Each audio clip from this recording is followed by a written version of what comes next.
zdaj, ko iz dneva v dan je krajša noč in tema zmeraj bolj očitno izgublja moč, njen princ, ki kmalu bo ostal brez zob, je še posebej lakomen in grob, saj ve, da bližamo se prazniku demokracije, ki bo le dan zatem, ko sveti Jurij zmaja ubije. Takrat iz svetega se bo rodil zeleni Jurij in oznanil, da se je iztekel čas sramotni diktaturi. In da je te, ki sebe imenovali so pomlad, odnesel njihov lasten trdosrčni hlad.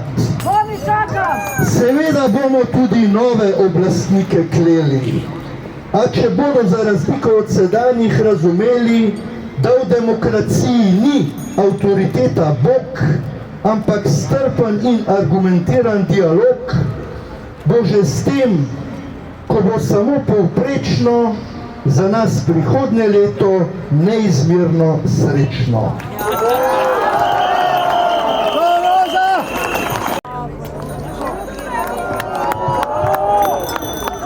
Evo, tako je. Medtem ko vse slabo v tem letošnjem letu dogoreva tukaj v uporniškem ognju, pa se ogenj upanja, ogenj svobode in ogenj borbe za boljši jutri pne v nebo za temi mislimi visoko naprej v prihodnost, v leto 2022, v leto demokracije. Ne samo Slovenije, ampak tudi tega sveta.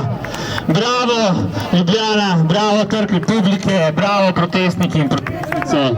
Skupaj naprej do konca in do zmage. Evo, na pobudo enega izmed protestnikom, tudi vsem policistom in policistkam želimo srečno novo leto. Veliko odločnosti, veliko zavedanja, policijske prisege in upanje, da bo naslednje leto tudi za njih preobrat v dejansko policijo v službi ljudstva in ne v službi politike.